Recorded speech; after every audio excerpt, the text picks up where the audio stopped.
Kitty, come on, kitty. Kitty, kitty, kitty, kitty, kitty. Come on, kitty. Oh, that's a good kitty. That's a good kitty. You're going to stay with me while I read the story? Hello, this is Mario Farina. Today I'll be reading a story to you called Teenage Girl with Nimble Mind.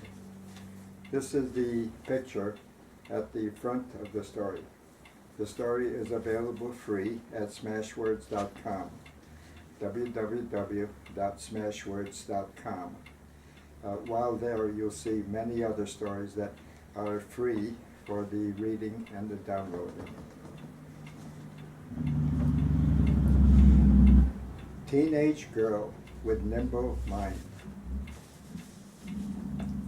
Mary Ellen Ann Lee briskly escorted her 98-pound, 4-foot 11-inch, 17-year-old frame, neatly dressed in a black dress, matching black sweater with racing stripes, to the curb where the chauffeur held the door of the Rose open.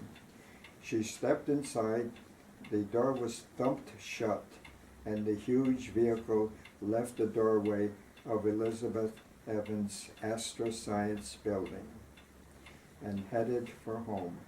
At least that's what the teenager thought was happening. The chauffeur made a quick left on Franklin Street and stopped behind a characterless green Ford under the dark shadow of an oak. This was not the usual turn that the chauffeur made as he drove the 55 miles to Mary Ellen's home on the outskirts of Poughkeepsie. The girl was only 13, but she had a nimble mind that far outstripped her age. She wondered why there was a strange change of events this evening. She saw that the engine of the Ford was running. There was a man behind the wheel. The chauffeur stopped the engine of the Rose, exited from the car, and opened the rear door for Mary Ellen. When she had climbed out, somewhat reluctantly, he helped her enter the Ford. The chauffeur got in beside her, and the Ford abruptly left the curb, driven by the man in the front seat. Mary Ellen could see only the man's back. About all she could tell was that he was wearing a sweater that appeared black in the dwindling light of the day. She was vaguely familiar with Troy, but she recognized that the car was moving as quickly as the traffic lights would allow in a northerly direction. It was now almost dark. The car's headlights dimly lit the way. She saw a sign and memorized that they were on Route 40. Glancing at her watch, she noted that it was 4:35. At about 5, she saw a sign reading Scattycoke, and she knew where they were. She had been to the fair on the previous September, only a month ago. The car turned onto a dirt road, then pulled into a driveway. The car was driven into a garage where its door had been left open. The driver stopped the engine, exited from the vehicle, then pulled down the door. Next, he fiddled with the front and rear seats of the car. In a few more seconds, he opened the passenger's door and threw in 2 license plates. Finally, he opened Mary Ellen's door. He and the chauffeur, who had been sitting motionless beside Mary Ellen, pulled her none too gently out of the car.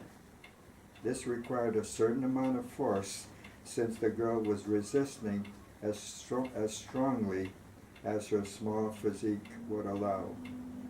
The men opened a side door of the garage, walked a few steps, and entered a large, white, wooden-framed farmhouse. A quick, final look by Mary Ellen revealed a large red barn on the other side of the road. Inside the house there was another man.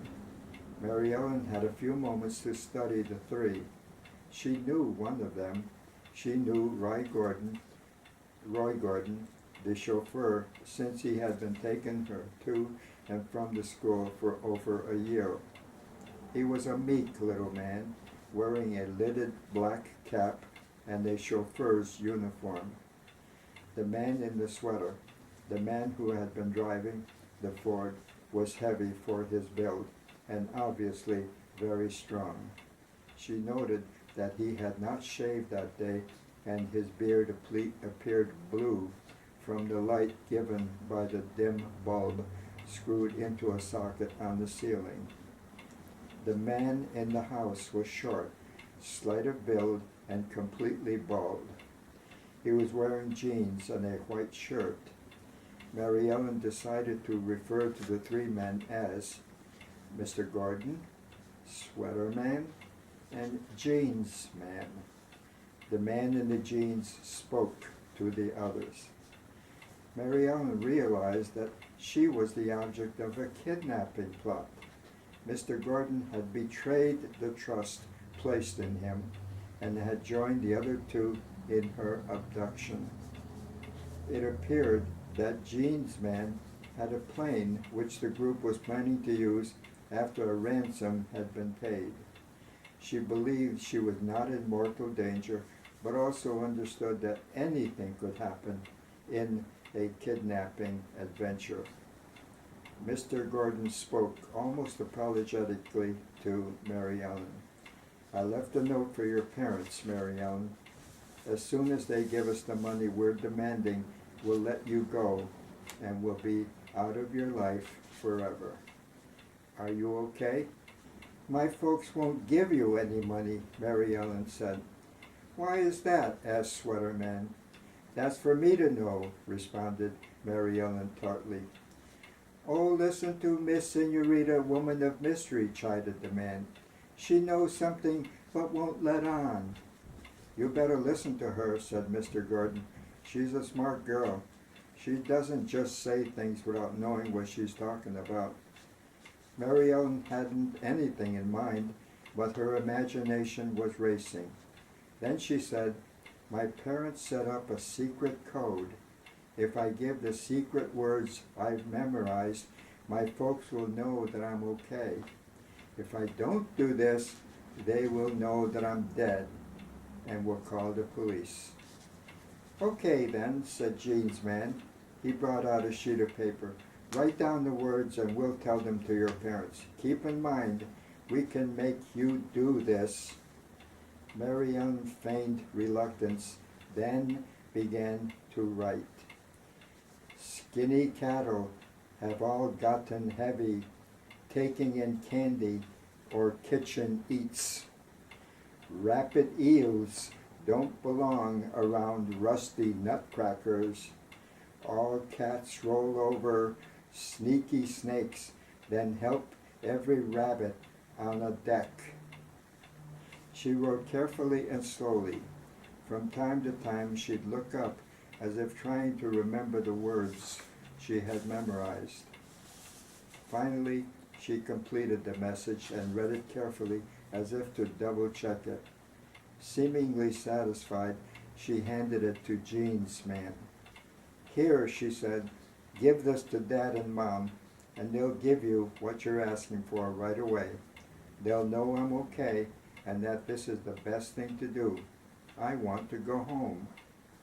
"Check it," demanded Sweater Man. "Could be a trick." "It's a bunch of dumb words," retorted Jeans Man. "Makes no sense." "Use a payphone. Make it quick. Read only the words," ordered Sweater Man. Later, Jeans Man chortled, "I read the message to them over a payphone. They pretended they had no idea what I was talking about, but they finally believed me and copied every word just as I read it. Now, all we have to do is wait for the money." Mary Ellen was ready for the excitement when it came a couple of hours later. The three men were dozing. The door leading to the garage was suddenly smashed, and a dozen uniformed and heavily armed officers rushed into the room. Before any of the men could react, they had been overpowered and placed into waiting squad cars halfway down the driveway. Mary Ellen was soon reunited with her parents, who were waiting in one of the cars. "Thanks for the message," said her father. "How did you ever convince them to send a message telling us where you were?"